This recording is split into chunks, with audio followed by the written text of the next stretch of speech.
नमस्कार छात्राओं। हमने इससे पूर्व की हिंदी अनिवार्य की कक्षा में मैंने आप लोगों को सिकंदर और कौवा कहानी जो विजय दान देता के द्वारा रचित है उसके बारे में बताया था और उसमें मैंने आप लोगों को बताया था कि सिकंदर महान की क्या चारित्रिक विशेषताएं थी। कुछ बिंदुओं के बाद हम आज अपनी इस कक्षा में उस परिचर्चा को पुनः आगे बढ़ाते हुए मैं आप लोगों को बताऊंगी कि सिकंदर महान की अन्य चारित्रिक विशेषताएं क्या थी। एक महत्वाकांक्षी शासक के रूप में सिकंदर महान एक बहुत ही महत्वाकांक्षी शासक थे और वे पूरी दुनिया को जीत करके विश्व विजेता बनना चाहते थे। संसार भर की अकूत धन संपदा को लूटकर वह अपने देश में भेजा करता था। सिकंदर चाहता था कि वह पूरी दुनिया का मालिक बन जाए और इन सबको प्राप्त करने के लिए उसने एक के बाद एक सैनिक अभियान किए और विभिन्न देशों पर विजय प्राप्त करके वह वयोवृद्ध सैनिकों के साथ वह विजय प्राप्त करके अपार धन संपदा को इकट्ठी करके वह भारत पहुंचता है और वयोवृद्ध वैद्य जी के द्वारा बताए गए अमरता के मार्ग पर जाता है और वह देखता है कि जिस जगह वैद्य जी के द्वारा उसे भेजा जाता है वहाँ बेशकीमती हीरे जवाहरात बिखरे पड़े हैं जिनकी किरणों से चारों ओर अप्रतिम द्युति झिलमिला रही है। इस संप्रदा को प्राप्त करके वह अपने देश ले जाना चाहता था। वह सोचने लगा कि अगर मैं इस झरने में प्रवाहित होते हुए पानी को पी लूँगा और मैं अमर हो जाऊँगा तो मैं कोई तरकीब निकाल ही लूँगा कि मैं ये अपार संपदा को लेकर यहाँ से चला जाऊंगा। इस प्रकार महत्वाकांक्षा इतनी अधिक तीव्र होती है कि वह व्यक्ति को कुछ भी करने के लिए बाध्य कर देती है। दूसरे रूप में हम देखते हैं कि सिकंदर दुस्साहसी योद्धा था और अपने साहस के बल पर ही वह विश्व विजेता बनने का स्वप्न देखा करता था और अपने इस स्वप्न को साकार करने के लिए उसने सीधे भयंकर युद्धों को किया था और एक से दूसरे देश की यात्राएं करते हुए अपने लक्ष्य की ओर आगे बढ़ता गया। इसी प्रकार सिकंदर की वीरता और दुस्साहस की घटनाओं से विश्व का इतिहास भरा पड़ा है। एक विशाल महान सम्राट होने के साथ साथ वह अत्यंत साहसी योद्धा भी था। अमरता की चाह हर व्यक्ति में होती है और ऐसे व्यक्ति जो इस संसार पर विजय प्राप्त करके अपार धन संपदा को भोगना चाहते हैं उन व्यक्तियों को अमरता की चाह प्रबल हो उठती है और सिकंदर महान उनमें से एक था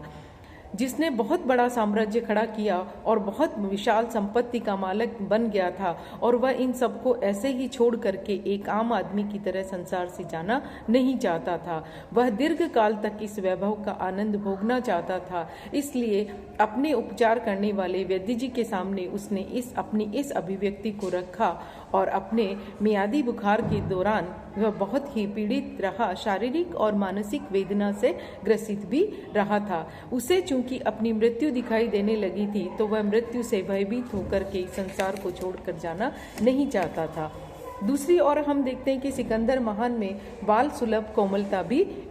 बसी हुई थी। सिकंदर भले ही एक अहंकारी, बर्बर और कठोर हृदय वाला शासक था, किंतु उसके हृदय में किसी न किसी कोने में एक कोमल और मासूम बालक का हृदय छुपा हुआ था। वह वयोवृद्ध वैद्य जी के द्वारा सीपी में भरकर काढ़ा पिलाने लगे तो सैनिक ने कहा कि पहली खुराक वैद्य जी को पीनी पड़ेगी, क्योंकि उसे भय था कि कहीं वैद्य जी उसे